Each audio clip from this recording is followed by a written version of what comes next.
Hello everybody, my name is Dratnos, and today we have another blue post, actually a couple of blue posts to go over, including PTR patch notes. So we're going to start off with one of these, and then we'll move into some Legion Remix controversy, and then a quick note about the overcharged delve mount, and then we'll come back and cover all of the smaller changes in the patch notes here. But the biggest thing from my perspective in the PTR patch notes this week is Mystic Touch. Mystic Touch is getting reverted. So a couple weeks ago, they introduced a change that made it an 8% increased physical damage taken debuff. And that's being reverted back to 5%. The developer's note here are our goals for the Mystic Touch buff were to better equalize it in raid to other similar raid buffs, and to give it a small nudge to physical comps and M+. We hear the community concerns about this change and how it might affect the viability of physical damage dealers, and because of these concerns, we'll be reverting the buff. This change will not be in the build data mine, but it will be applied to the PTR later this week. Thank you for the continued feedback.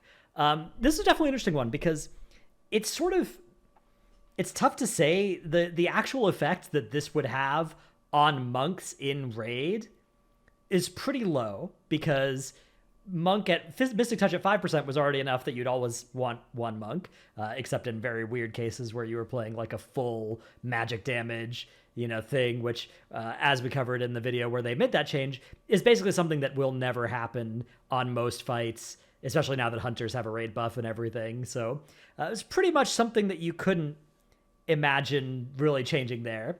But the carry-on effect that it would have in raid is that in a world where you filled out your 12 raid buff-ish spots, Evoker doesn't really count as having a raid buff, but let's say that one Evoker's utility does count, and same with Warlocks and Healthstones and stuff.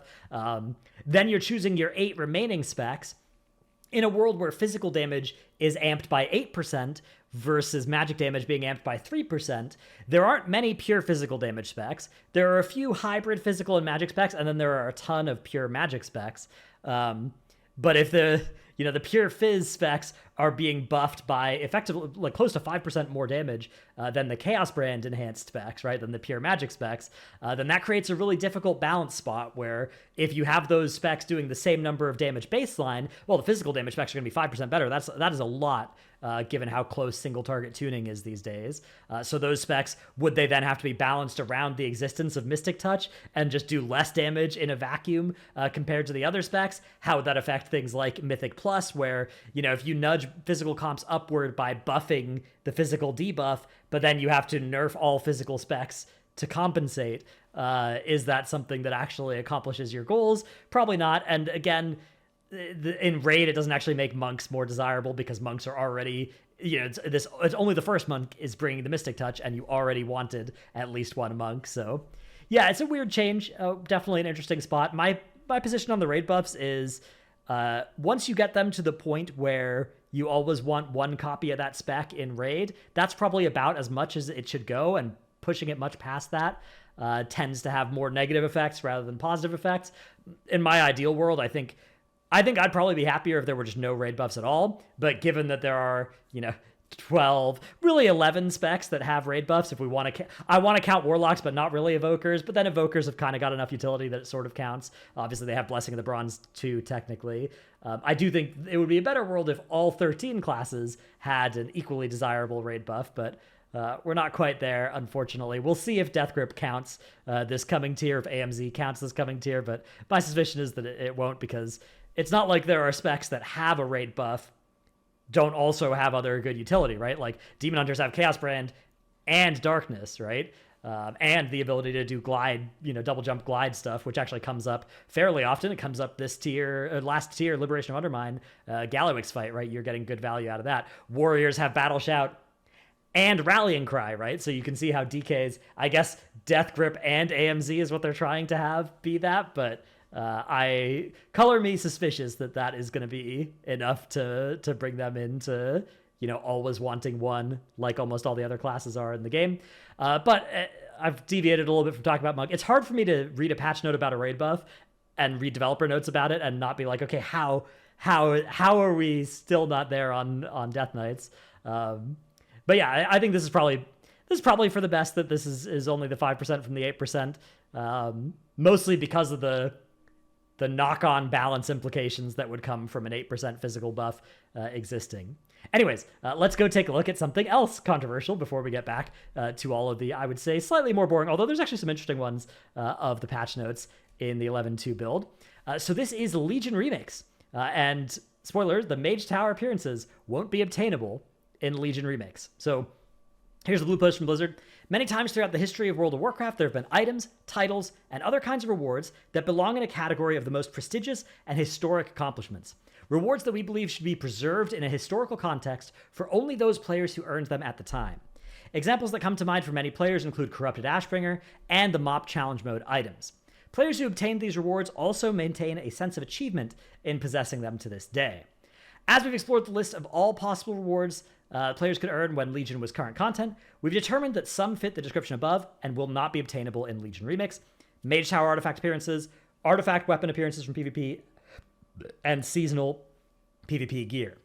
These exceptions represent a very limited subset of skill-intensive limited-time rewards that we feel are consistent with the precedent set in Pandaria Remix.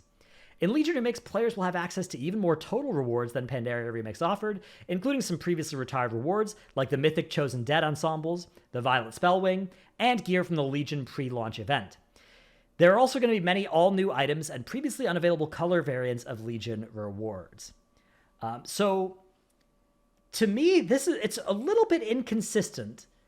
So I guess my default position is I like it when stuff is available for people. I like it when old cool rewards come back. I like it if we're going to do a remix of an expansion.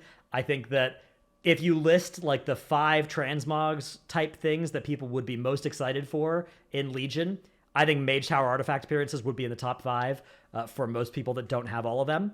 I do have all of them, and I don't feel like I would be losing a sense of achievement in possessing them to this day because they're such cool appearances, right? Like if you actually compare this to the Mythic Chosen Dead ensembles, another thing that I have, the process of earning Mythic Chosen Dead ensembles was way harder than getting at least any given Mage Tower artifact appearance, and probably harder than getting all 36 of them, to be perfectly honest.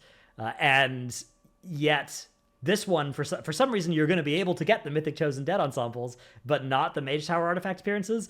Something that, I don't know, like the Mythic Chosen Dead ensemble was not only harder in my opinion, but it required you to get 20 people together. Yeah, it was kind of easy by the end of the expansion, I guess, but even then, if one person messed up, you would lose the whole run. You had to do a full run of Trial of Valor Mythic without anybody dying. So you had to one-shot all 3 bosses with actually, I think people could die, but you couldn't die.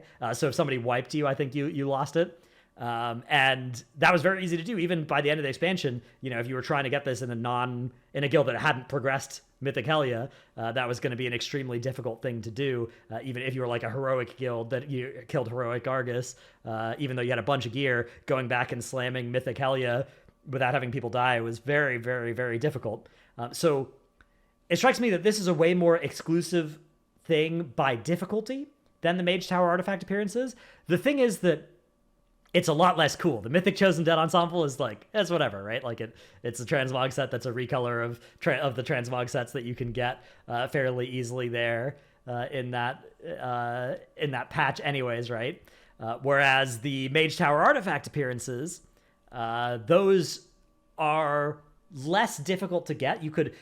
They were pretty hard the first few times the Mage Tower was out, but again, you could cheese them by the end of the expansion by killing. Your gear worked in there that expansion, so you could be going in there 70 eye levels higher than you were intended to be, and you could pretty much steamroll any of them if you had the time to gear a character.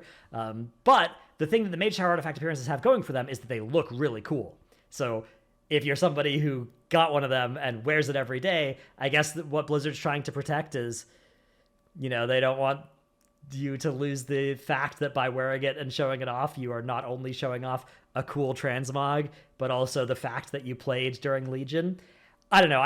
I tend to think that with these sorts of things, there will be players who either didn't do it at the time, didn't do it on a certain character that they now are playing and enjoy at the time, or weren't playing World of Warcraft at the time.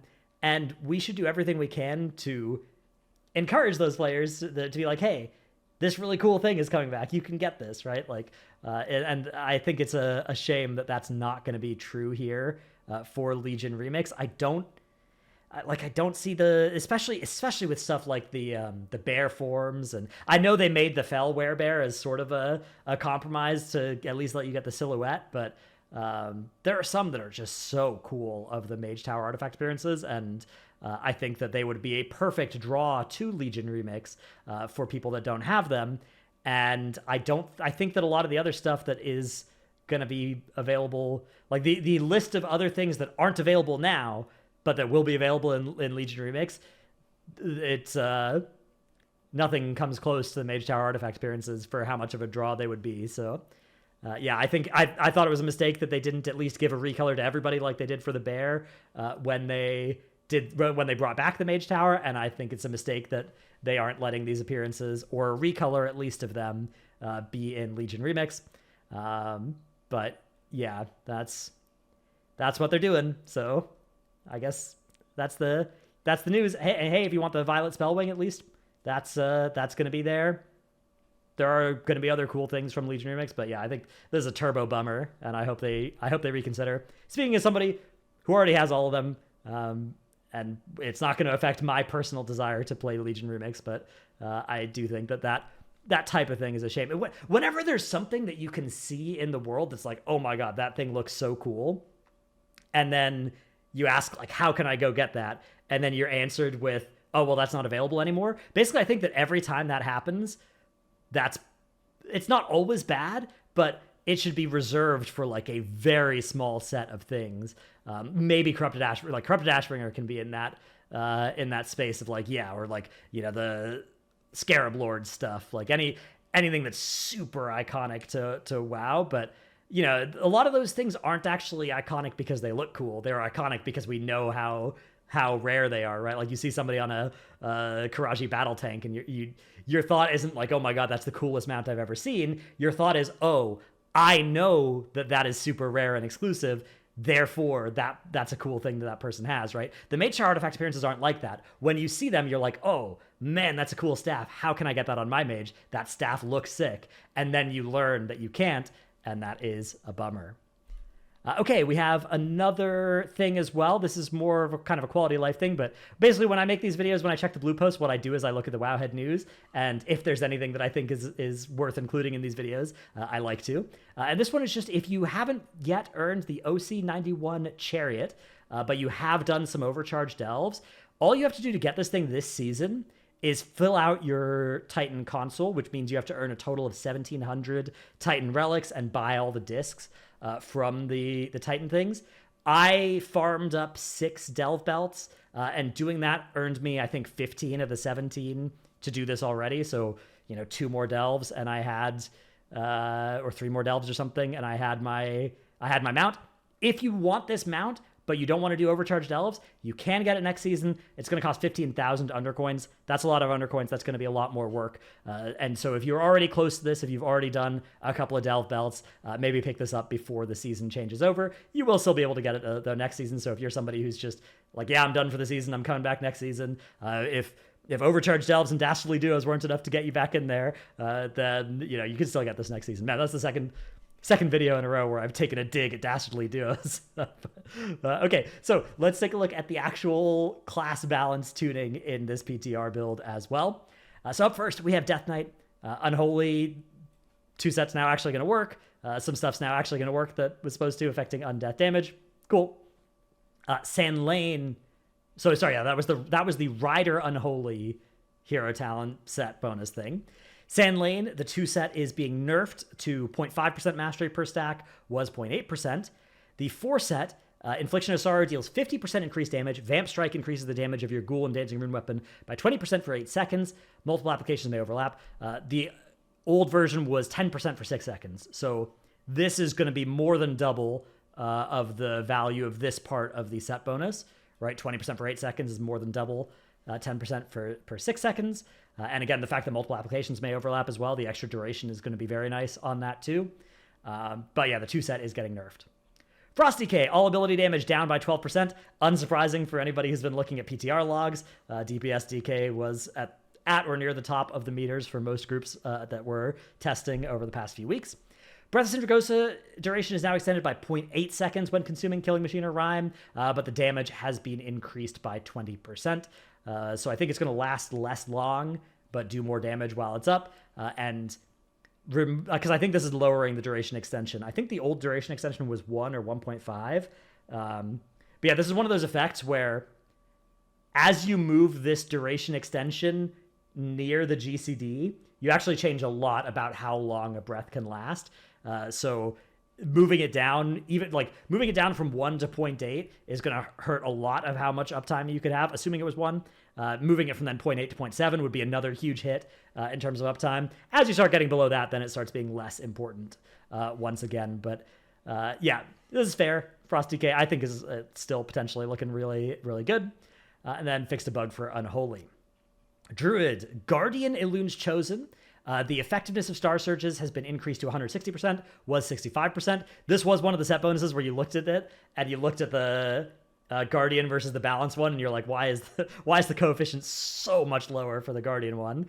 So yeah, that's being buffed by more than triple here. Less than triple.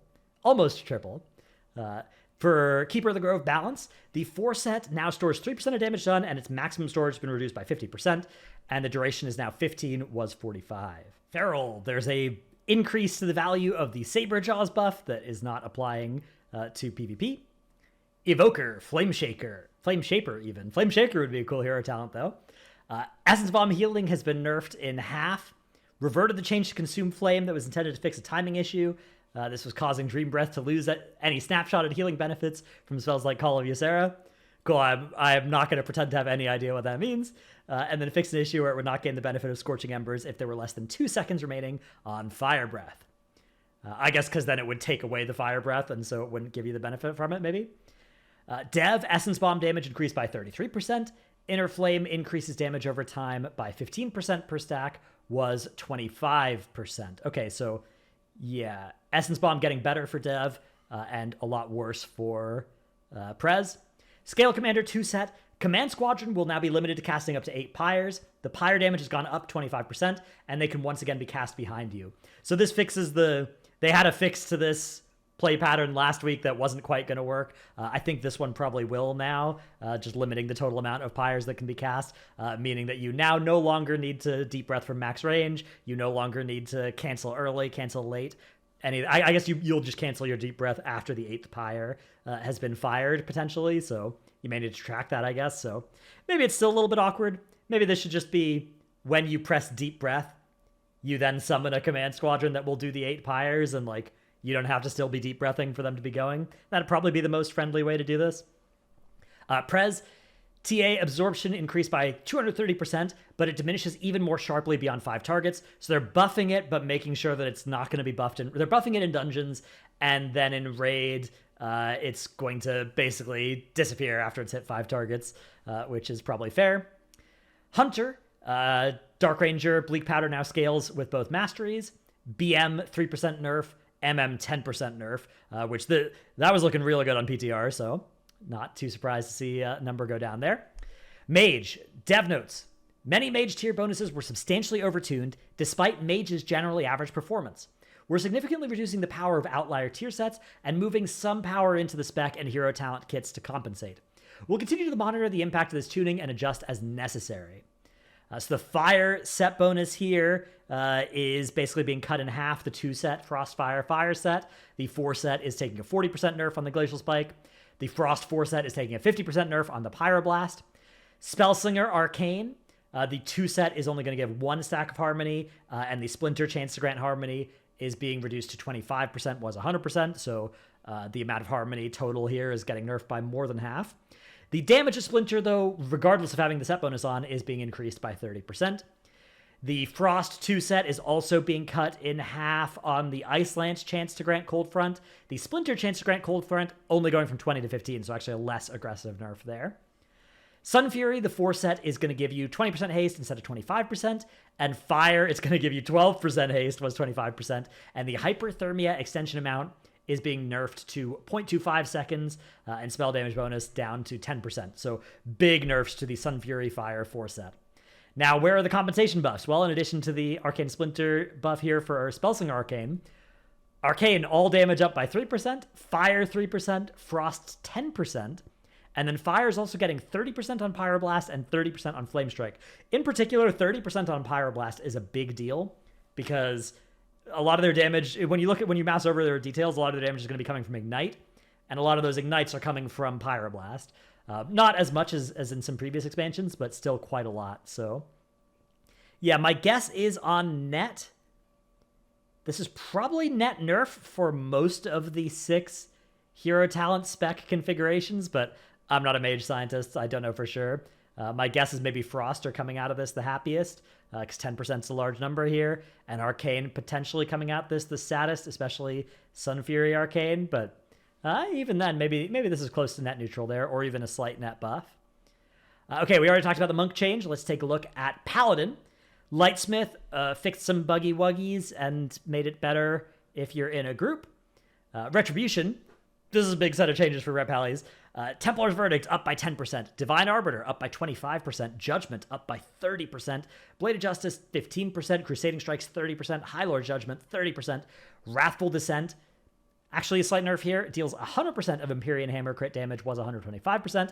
But then Empyrean Hammer damage is going up by 10%. So even Wrathful Descent is barely getting nerfed, and Empyrean Hammer is going up. Hammer of Light, primary target damage increased by 5%, and fixed an issue causing Divine Toll Judgments to deal 80% damage instead of 100% increased. So big buffs to Rep Pally here, a spec that was looking a little bit anemic going into this season, and potentially now will be quite strong. Priest. Shadow Priest is a spec that I've been hearing a lot of good things about. Disc 2 set for Voidweaver is getting nerfed to 30%, was 40.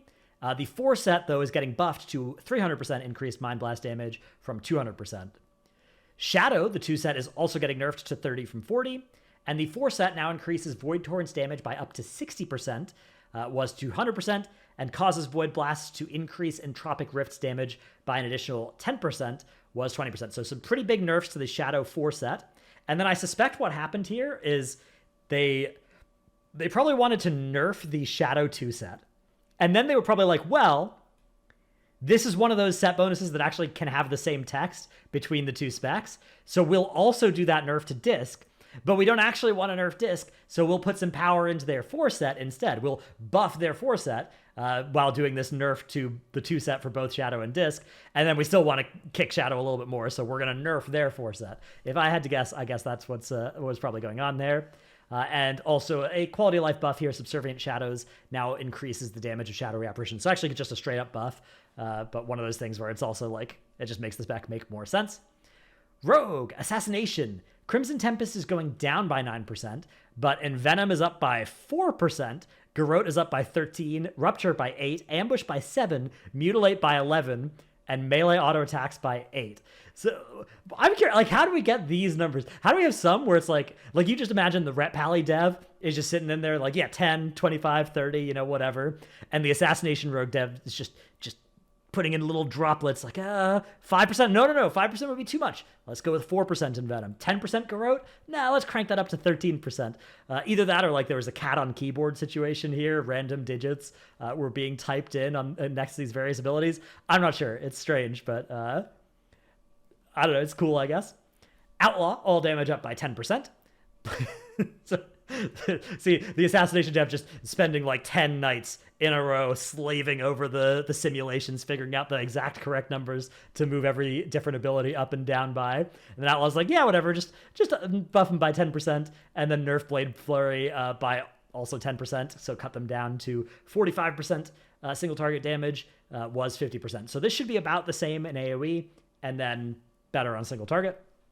Subtlety, Black Powder damage going up by 11%. And Trickster, Nimble Flurry now deals 65% instead of 60%. So some slight buffs to the AoE of Sub in general and Trickster Sub in particular. Shaman hero talent, Stormbringer Enhancement. We gotta go 4 tabs deep here. Tempest now deals 50% of primary target damage to enemies within 8 yards, was 65%. So a slight AoE nerf to Stormbringer Enhance. Warlock, Diabolist. The 2 set now increases damage by Demonic Oculi by 100%.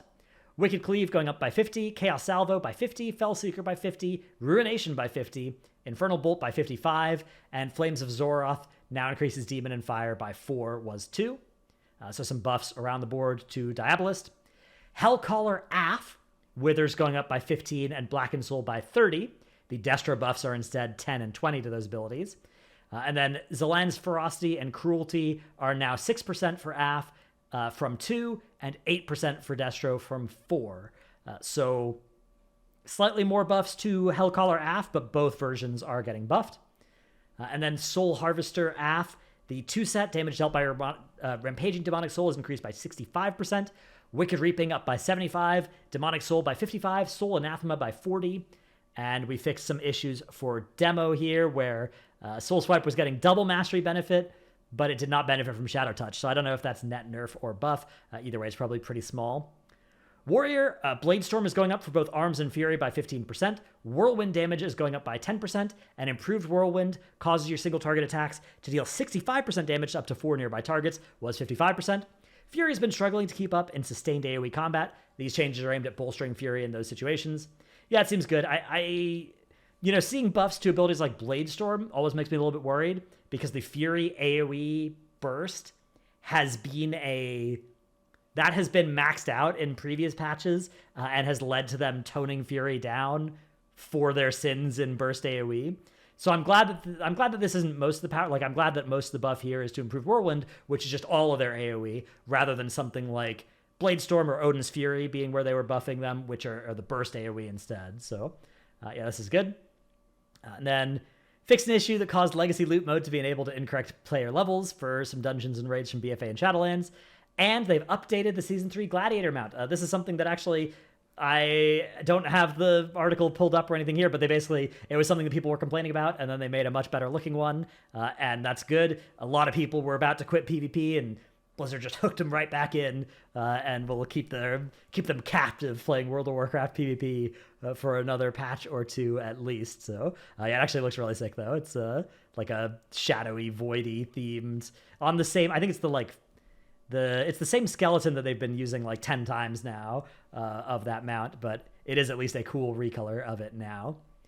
Anyways, those are the notes and other things today. Let me know what you think down in the comments below. Thanks so much for watching. See you in the next one. Bye.